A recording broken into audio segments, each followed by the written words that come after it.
Hi, welcome to the presentation. We will wait approximately 30 seconds for everyone to join in.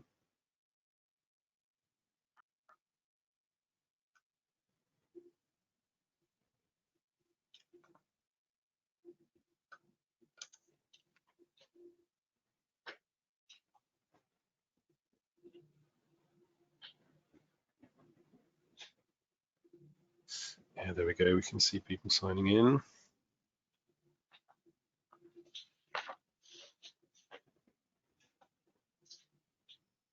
Give it another 10 seconds and then we'll go.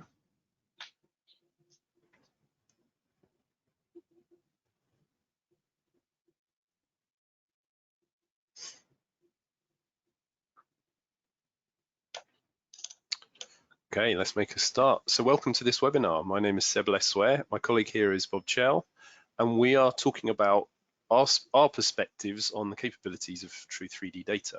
Now we're going to have a poll fairly near the start, which is a simple question to answer, and also we'll take any questions at the end. So if you have any, please just type them into the questions box and we'll try and get to them towards the end. Perfect. Thanks, Seb. And like you said, if there's things people want to ask, just drop them in the chat and we'll sweep them up at the end and go through them, just so we can jump back onto that chat list to have a look.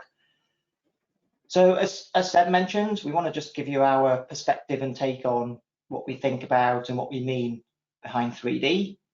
This will be the first in a little series of webinars that we'll be putting together, and later you'll see we'll start putting some links out to some industry or vertical specific webinars. But this first one's really just like a little intro to follow on some of the podcasts and some of the little blog posts that we've been putting out. So at 1Spatial, so we've spent a lot of time helping our customers manage their spatial data. But for this one, we just wanted to just clarify when we're talking about 3D, what we mean by 3D, and 3D in particular vector spatial data that is 3D. Because we've seen as 3D data is becoming more and more readily available, our customers are asking us questions about it, want to exploit it, what can we do with the data that is becoming available? And really, they're looking to see, can we come up with the same sort of interesting and innovative ways of processing that data and exploiting it in the same way that for quite a while we've been helping them doing those same sort of tasks, but from a 2D perspective. So how can we introduce and take advantage of it to give us that bit of competitive edge over the competition and other people trying to play in the same space? And there are many ways of storing and managing and dealing with 3D data. That can be as simple as adding a height attribute to a 2D building, through to a fully detailed solid geometry model for everything in a building or in a city or even in a country. And so it depends on the use case and the source of the data. And we've got tools that help to validate and improve that structured data. But what we also see, that is often the outcome of other types of data. So it might come from point clouds or DEM grids or terrain meshes. And those are all just different ways of storing height data. And we're interested particularly in the usable structured data that comes out of that, which is the vector spatial data. So one of the first things we just wanted to ask people, and if you don't mind taking part in this, just a little poll question, because as everything's been evolving in the 3D space, we know we've got to work with our current customers and new ones, all sort of asking that question, how soon can we really look to adopt 3D data in the businesses and organizations that you work in? So whether you're a consumer of that data or a producer, just trying to think, across the different sectors or geographies that you work in, is it sort of you've been thinking about it for a while, there's a good plan in place, we've got, the next 6 months, everything's going to be happening. Is it just, the other end of the spectrum? Is it still really exploratory, no real plans, just in that sort of discovery phase at the moment? So we'll just give everyone, a sort of minute to give us some little insights into that, and that'll help Seb and myself sort of frame the rest of the presentation for you. And if you're already using data, then put 6 months. You're already using 3D data, and I guess you can interpret what we mean by adopt, but I guess have some process or some output or some decision making that is at the moment or will be based on using some sort of 3D data.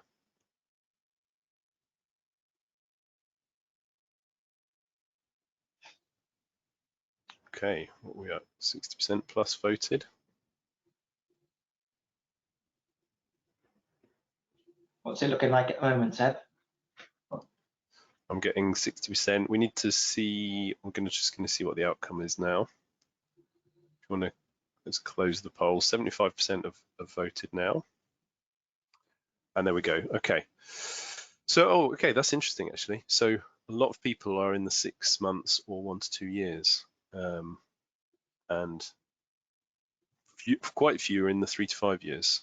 Right. Okay, that's good, because we'll be able to have a look then based on vertical and geography. We'll be able to see how that'll help us also work out what we do in the little series of webinars that we'll be running. And we can use that to sort of talk through the scenarios that we've got now.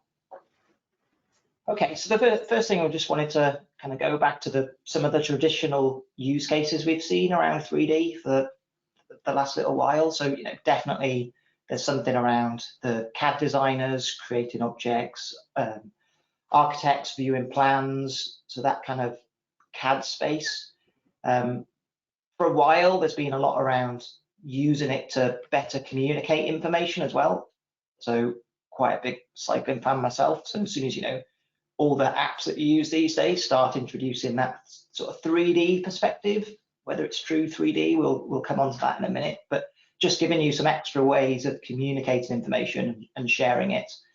There's always been the sort of the GIS and mapping view as well. If I think of flood analysis and flood reports, looking at the impact of trees or crops on utilities or, you know, key infrastructure assets. So there's always been, you know, elements where 2D is great for some of the work that we do. Extending that and giving it another dimension in what we want to do is quite useful. And then I guess the fourth area that's always been quite popular that a lot of people will think about naturally is just the gaming environment. But a lot of those are quite visual, so they're very traditional sort of visualization focus on what we want to look at. But we've started to see, and this might be why there's the business case for a lot of people that is more the short term rather than medium or long term. There's a bit more experience now and people looking to do more analytical work rather than just having that visualization element. Yeah, that's right. And it's the use of the 3D data for analysis which really makes it powerful. And people have struggled with the business case for actually capturing and managing this 3D data because it's additional cost and effort compared to 2D. Now, it might be for some industries, the business case for 3D is only just now possible, or at least it's based on adding a few of these uses together to make it viable. But all of these use cases need clean and properly structured data, and it needs to be managed in at least a partly automated way in order to be cost effective to meet that business case. Now, some of the earliest adopters for 3D were from CAD and architecture sources, and we've seen those evolve into being used in BIM techniques where the designs are used not just to build something, but to effectively manage the assets through their whole life cycle. And then if it's operational equipment, we're seeing sensors being put into the physical devices to drive digital twins where the real current performance of the asset can then be used for modeling, not just the thing we put into the ground, but how it's currently behaving. And then if these models get combined, they can be used not to manage not just buildings, but whole facilities, entire sites, even whole cities as part of Smart Cities project. Now, part of that analysis we're seeing includes things like sustainability assessment. So you can calculate, for example, the solar panel generation capability of a building based on its roof, its direction, the size, the slope of the roof. Or, for example, the heat retention of the building, how efficient it is, can be based on its volume and surface area ratio. Now, other use cases we've seen people are actively engaging in around tax departments because the 3D data make it easier to assess if correct property tax is being paid. Now, the 3D strategy is evolving, but we can see it being driven by those things that are either financial, so tax revenue, or safety, so say regulation. So we've seen things to do with safety of cladding. But essentially, they're all based on needing to deal with the 3D data in an automated way so you can make decisions based on it. So if let's then think about where the data comes from and how we might need to manage it. So if the first to take like a bit of a 2D perspective at the moment. So traditionally, we've captured data from digitizing historic maps, sending out field surveyors, capturing new information from things like imagery, maybe sensors and drones a bit more recently, because there's good sources of data. And for 3D, I think many people are likely to be evolving the 3D data from 2D or something by combining those. And I think we'll see a similar shift or pattern from what we've been doing for the last 20 years. You know, if I think of some of the mapping agencies or bureaus where we've helped a lot of organizations go from a, you know, traditionally a line-based view of the world to create real-world features and polygons and automating that. A lot of people will be familiar with the GB perspective, so, you know, building out the 500 million OS master map features from what was a, you know, the legacy linear data sets. So there's going to be some similarities, I think, in the 3D space. So field surveys, stereo imagery is still going to be used, but maybe more and more there'll be, as Seb was just touching upon, like LiDAR scans to generate point clouds, and then lots of other sources that we're going to probably going to be able to use in quite an innovative and quite an automated fashion as well. So bringing in sources like these CAD models, initially used for design, but actually trying to repurpose those and reuse them, getting them added and built into city and national models. Seb was just talking about that. But with all those sources coming in that we can use to manage and integrate, those integration challenges, we're going to have some spatial challenges in there, as well as some model integration challenges. And there's a number of different programs and initiatives, both government-based and in the private sector, that are looking to solve those at the moment. So where we often get involved, like a lot of these types of projects with our customers, and what we'll be talking about is, you know, at the beginning, thinking about what data we're creating, how are we going to do the integration. Once we start looking at the integration, a lot of people familiar, if you've got your data governance programs in place, and even the projects you build out, first of all, you start thinking, okay, I'll need to validate, maybe clean up the data. The data might be not only from different sources, but, you know, some of the things we're talking about today might actually contain different dimensions. So 2D, 3D, and we'll also talk about 2.5D, so you know, a kind of intermediate point.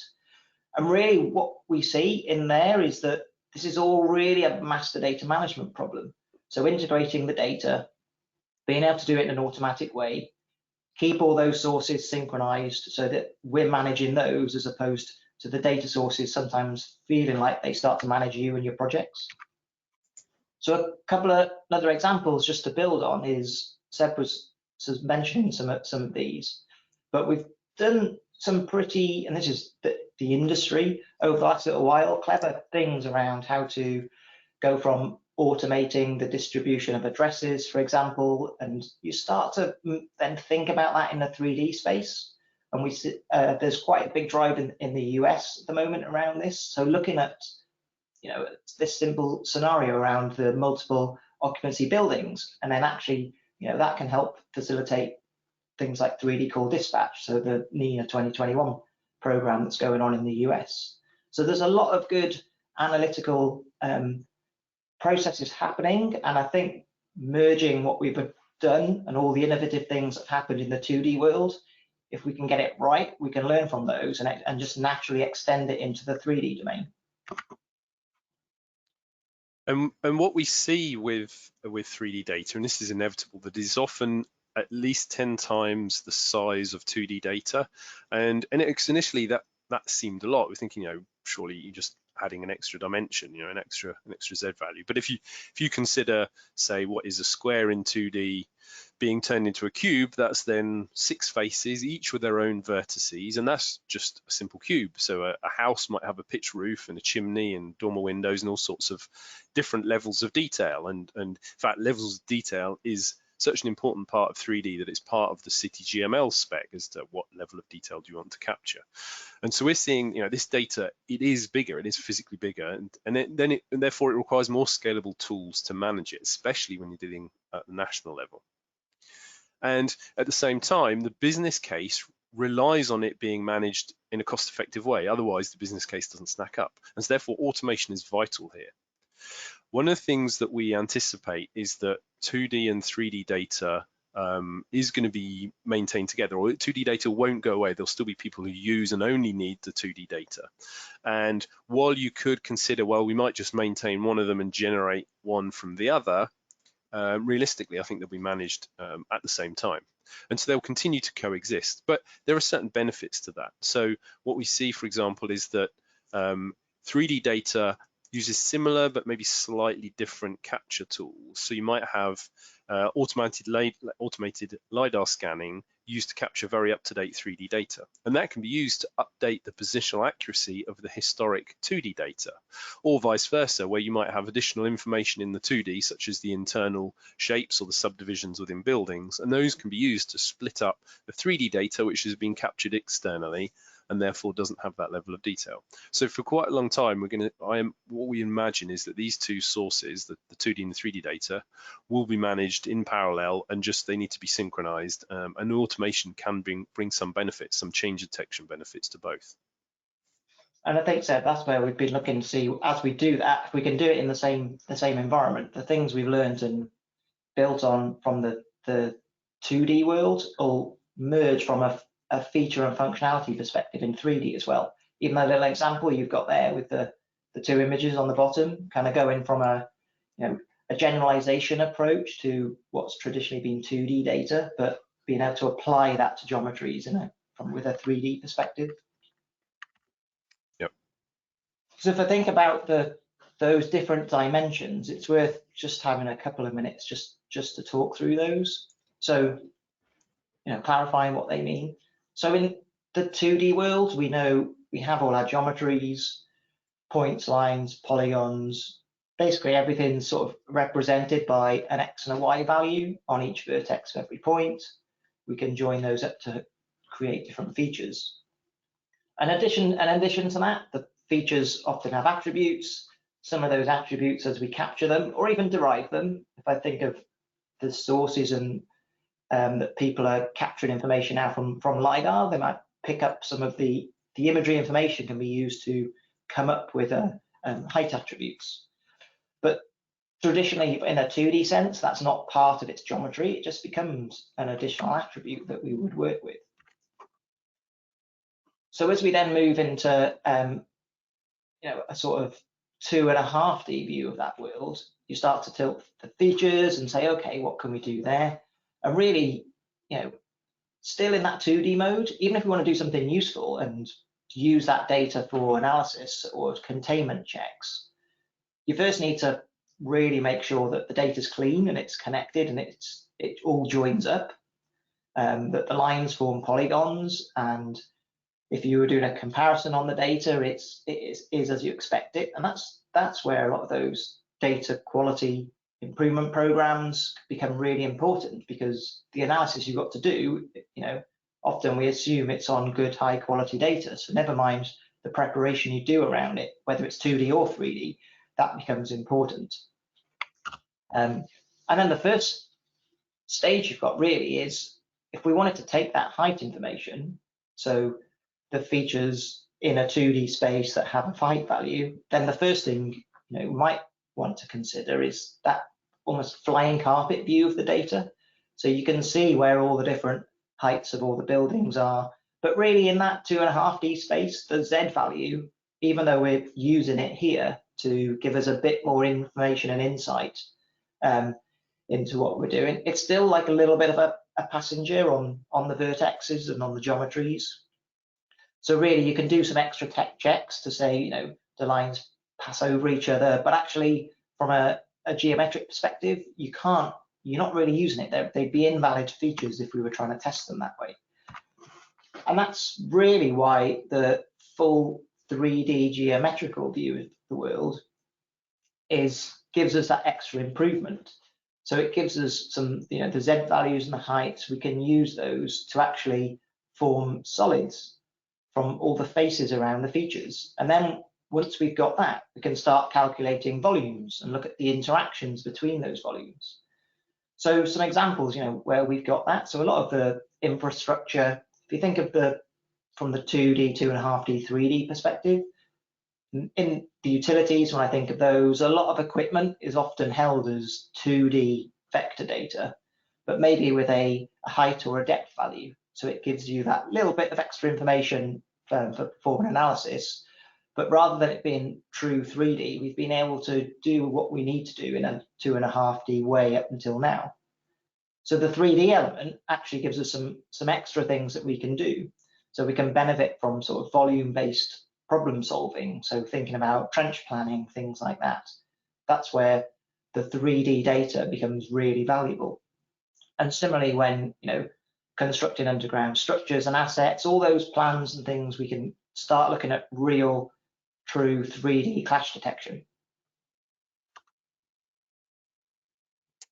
And so here's an example, showing those concepts Bob was just talking about, but with some real data where you can take the 2D, apply the heights that are known, but actually what gives you the real power is creating the volumes. And even then, these are just some very simple extruded polygons. So you drag the 2D shape up to generate it.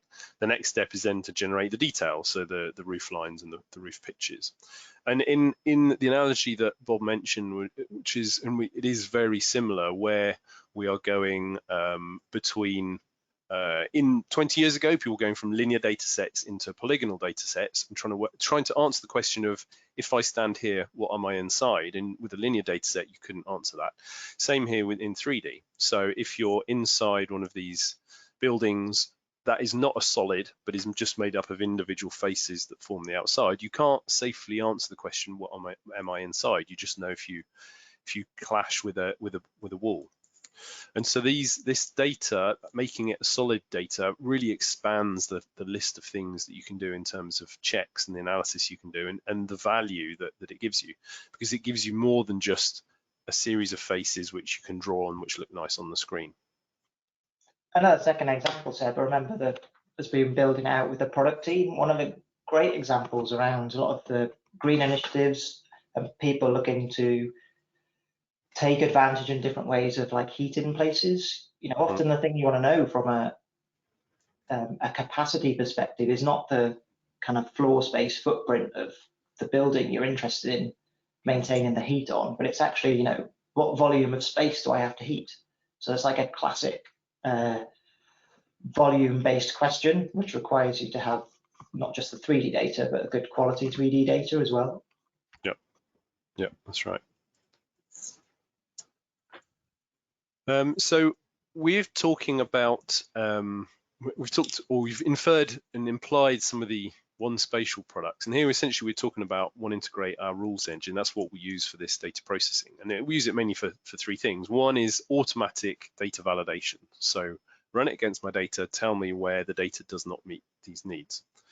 The other one is automatic data correction. So based on the problems that we found in the data validation, correct the data in some way, either by using the data on its own, but typically by taking other sources of information and use it to correct. So for example, we've seen examples where we've corrected the positional accuracy of the 2D data based on 3D data, and the other way around, we've split up the 3D data based on information coming from the 2D source. So data correction is another use case. And then the third one is just general automatic data enhancement, which is not just an improvement on the data. That might be integrating different sources. It might be inferring missing data. It might be transforming it and restructuring it a different way, typically based on decisions that rely on a combination of looking at the attributes, looking at the spatial relationships with all the features around it, making some decision and enhancing the data in some way. And earlier, Bob mentioned location master data management. These are the tools we use to provide that master data management, which means that you can keep maintaining your data in the different systems, but you can automate the synchronization between them so that if one system changes, you automatically propagate the changes to the other system. And that's a really cost-effective way of building up systems where you don't have to throw everything away and rebuild a single one. You can make sure that they work together smoothly and efficiently. So as well as managing and creating and analyzing the data, then, as Seb was saying, we need the efficient tools to explore it and make decisions about it. So we briefly touched on there that rules engine approach, helping you build out your data governance programs. But we've also got, from a business solution perspective, the 2D, 3D joining up problems that we've seen people solving in facilities management as well. So joining that CAD view of the world that we were talking about earlier, and joining that up in the data management space. So this is another example of one of the products that we've got. And when we look to split out and do some sessions around the vertical industries, we may end up touching upon this a little bit more in one of those.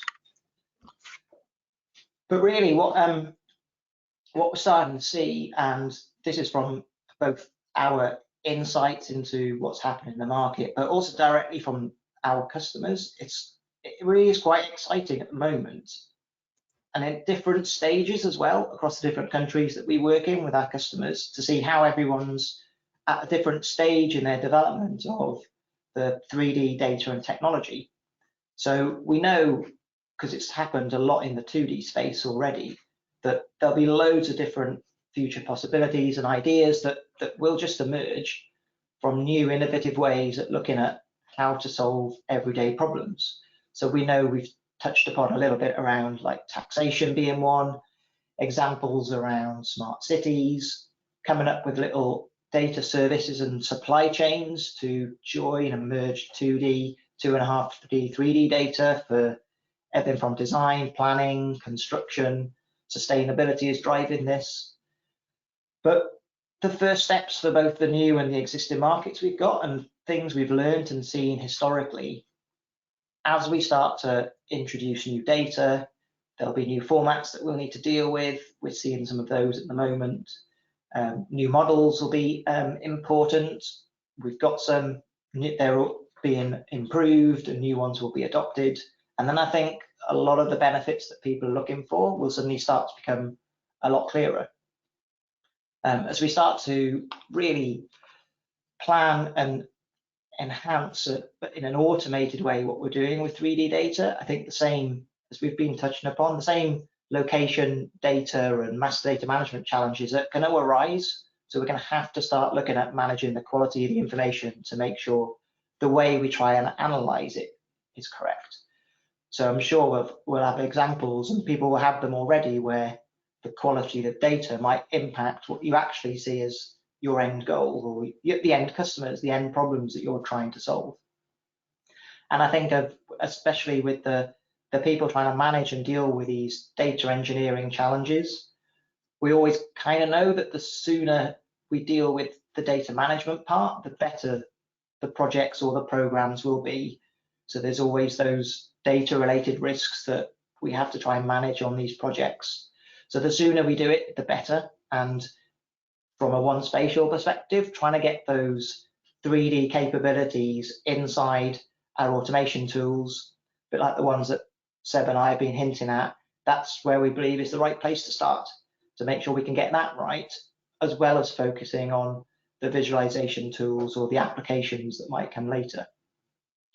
So changing the model, cleaning the data, making sure we can get the same data management programs going in place to consider the quality and the governance of data. It's all going to be a little bit disruptive as everybody starts those projects going. But as I think a lot of us know, if we get those right at the beginning, it'll just mean that we end up running successful projects that allow us to then get that advantage and keep everything, projects and programs, running on track as we initially plan them out.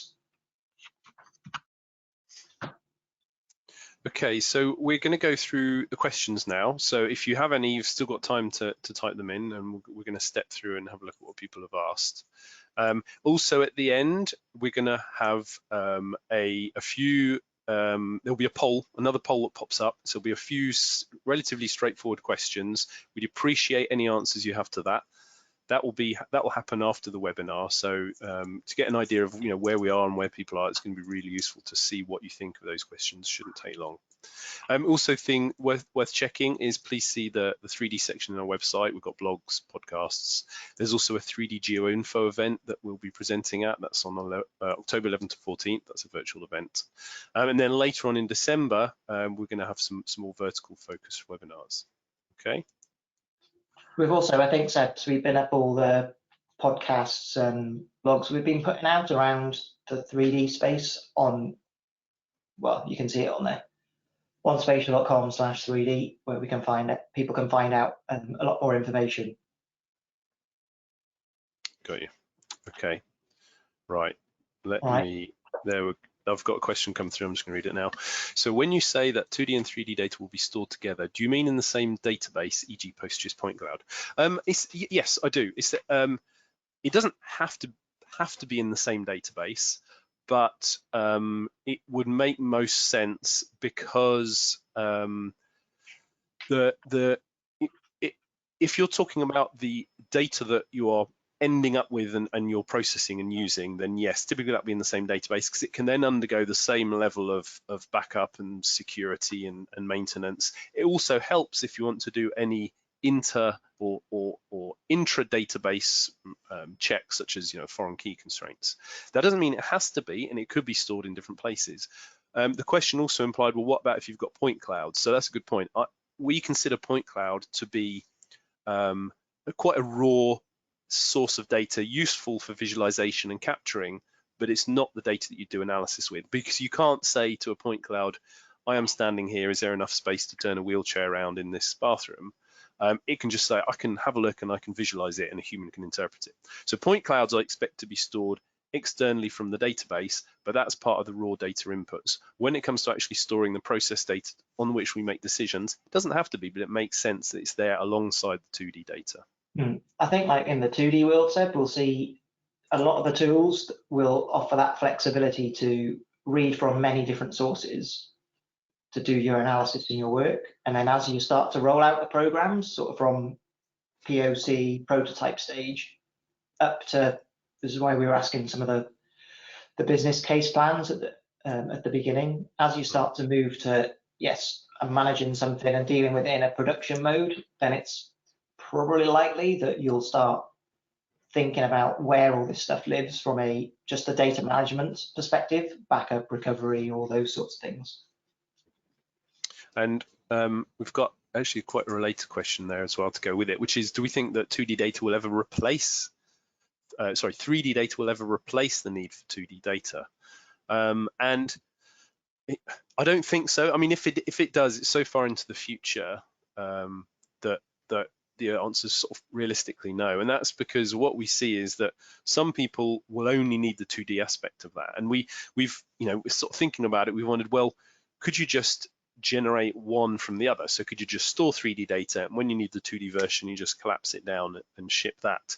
But from what we've seen is the differences in the model and the structure and the semantics between 2D and 3D are enough that it's not easy to do that. So for example, if you imagine a building has all sorts of detail, like the overhang of the roof, and it might have detail like the buttresses on the building or the window ledges. And so if you collapse that down into 2D, well, should that include the outline of the window ledge and the outline of the roof, or should it be the wall where it meets the ground? And so in 2D, you have to make some of these compromises. When the data is captured, you make compromises about the corner of this building is the corner of the wall, not the corner of the roof, which is in a different place.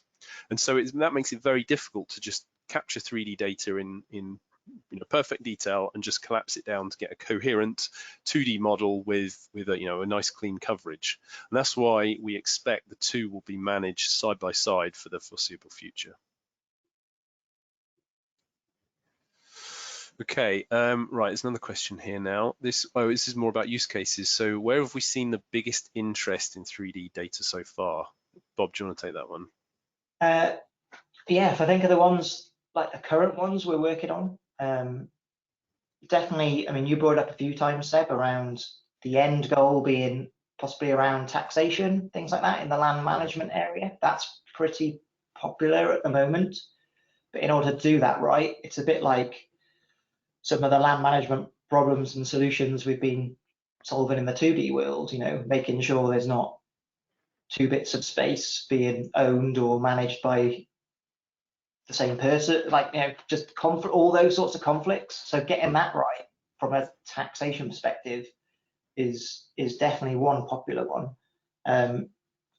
Probably the second area we've got a lot at the moment on is that integration of 2D and sort of 3D data, but then sort of re-engineering it or repurposing it. So bringing in like CAD information to use that to derive how we infer 3D buildings for looking at, how much floor space do I need to convert into volumes to heat the buildings? Where are all the multiple occupancies of, where we can predict it in tower blocks, things like that.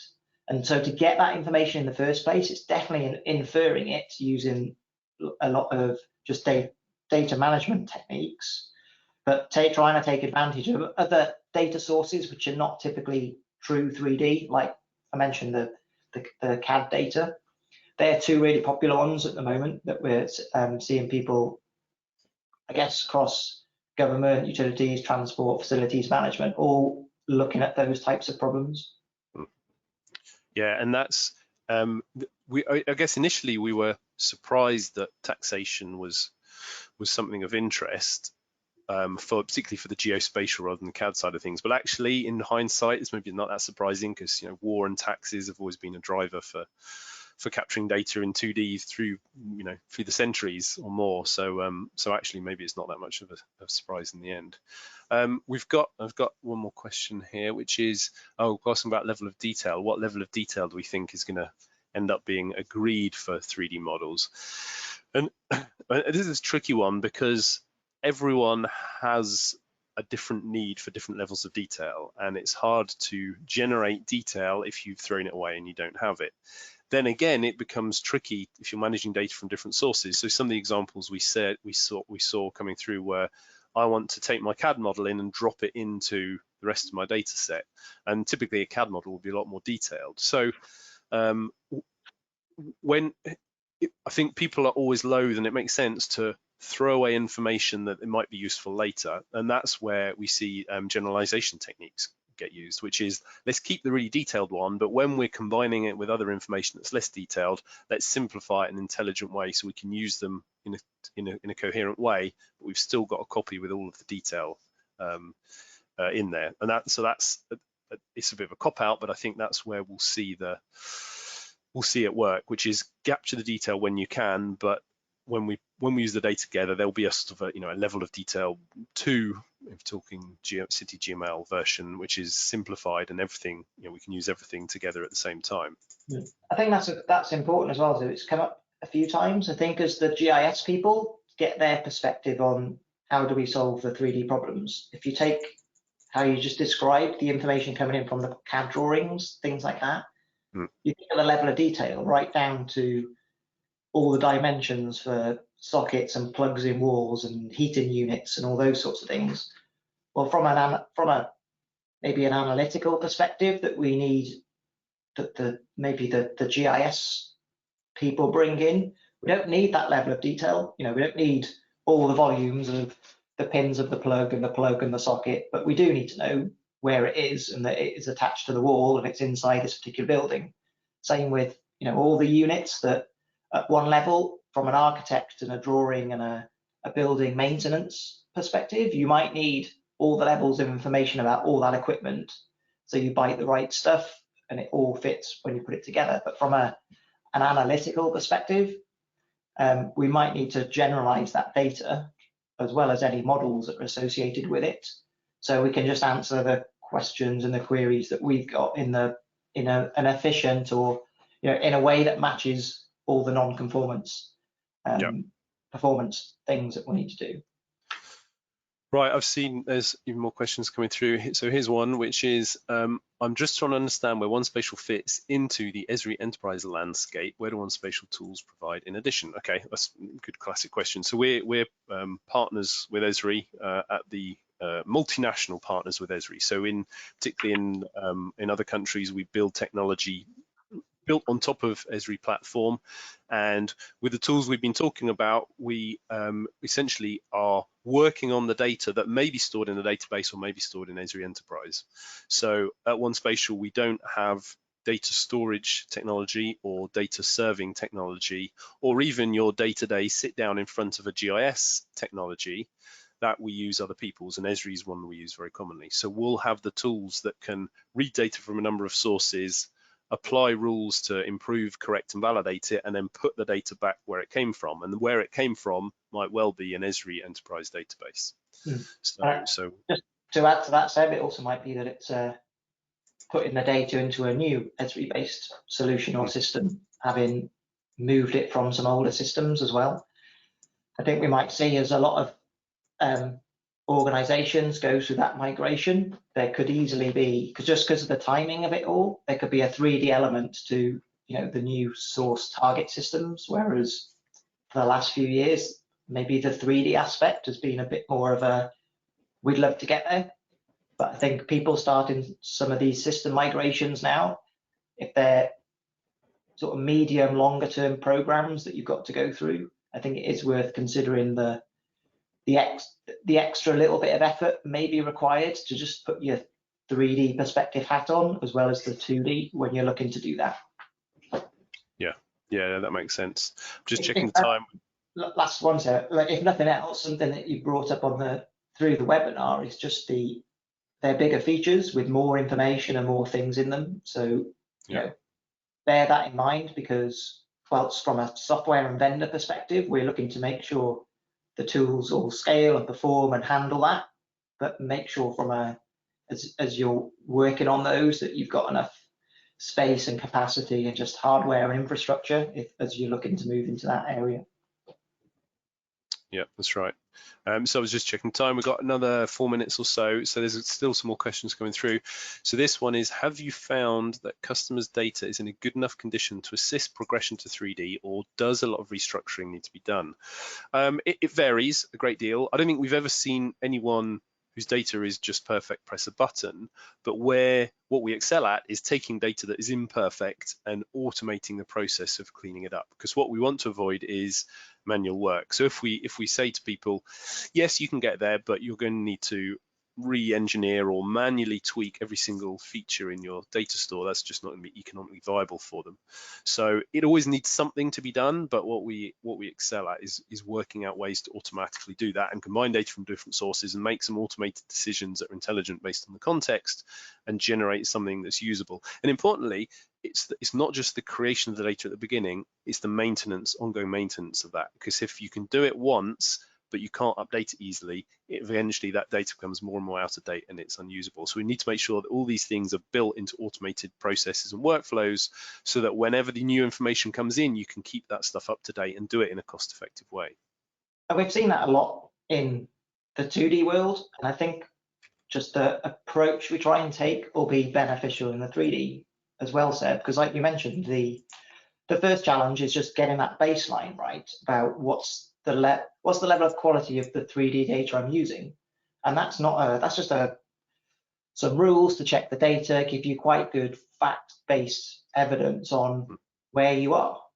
And then what we've found is, and this always happens a lot with, I don't know if it's just the mapping context or just how creative people are when they're solving these problems. Once you start to look at, oh, this is where the issues are, everyone just naturally becomes quite creative and innovative about how to solve the problems or fill the gaps. Sometimes there's another data source that some of the teams might be aware of that you kind of go, oh, actually, with that little bit of extra information, could be anything, could be age of property that was captured at a certain point in time, might suddenly be just the key missing bit of data that means you could automatically infer some of the gaps that may exist in the data. So I think that will be really important, and actually where lots of the 2.5D, 3D data sets will all start to come together to benefit each other. Yeah, absolutely. There's these questions are piling in now, and we probably won't have time to do them all. Another one is wayfinding in buildings another use case? Yeah, absolutely. That one Bob showed earlier, the NENA example from the US, that is emergency service wayfinding inside buildings. So I definitely agree with that one. And then another one here about, we've got OGC are currently working on the MUDDI model, which is the underground infrastructure assets. And we seem to be more advanced above surface. Are we going to be stuck by standards interoperability in the future trying to work with subsurface 3D data sets? Possibly. I definitely see different speeds at which things are going. Buildings are the obvious thing to manage, and therefore they seem to get a lot of attention. Underground infrastructure, less so. I guess the difference is, depends at the level of how you're modeling it. So if you're modeling, say, a network just as lines, then actually the fact that it's easier to get 3D lines because you can treat, for a line, 2.5D and 3D are essentially equivalent. But as soon as you try and do volumes, like this pipe is not just a line, it's an actual cylinder, and I care about the detail of how it's modeled, then that becomes more like the problem with the buildings, and I suspect that it'll take a while for that underground infrastructure to catch up. But for now, treating them as lines is probably enough for a lot of the use cases. What we just need to make sure is that the interfaces between the different data sets are valid. So where a line enters a building in 3D and one's 2.5D and one's 3D, as long as we can agree that they enter at the connection point, then you can treat them in that using that sort of interface.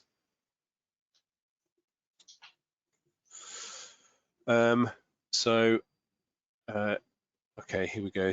Here's a datums one. So a lot of, let me have a look. Sorry, let me just read it. A lot of infrastructure, Z data is measured not from a datum, but as an absolute value. So would this be an example of 2.5D with the values best stored as an attribute rather than being relative to a datum? Yeah, it's so some people will measure their heights based on some data versus sea level. Some people based on some height versus the ground, and that could be a ground on the globe, or it could be the ground on some projection, and so it'll vary. It depends on the software that's using it as to whether your Z value is an agreed datum. It certainly makes it easier to exchange and interact if that Z value is some agreed datum based on WGS84 or British National Grid or however you're storing it. So that is a problem. But what we find is generally that sort of problem can be automatically corrected. So for example, if you've got a height above ground and you combine that with some sort of landscape TIN or DEM, you can then work out the equivalence. It's then up to the processing to work out, is that a good enough level of accuracy for my assumptions, or at least am I going to record the level of accuracy that I've got because it's plus or minus 30 centimeters or plus or minus 2 meters, because sometimes that's as important. Is the accuracy is important, but knowing the accuracy is even more important, so that we don't make helicopter low flying decisions about data that's maybe plus or minus 10 meters. So yes, these things can cause problems. Generally they're automatable. You just have to make sure you record all of the processes and decisions made so that you don't end up with assumptions that might be dangerous. So Seb, we are running over a little bit. But as we said at the start, we've got a series of these sessions that we'll be running, and we'll be looking to do some vertical focused ones.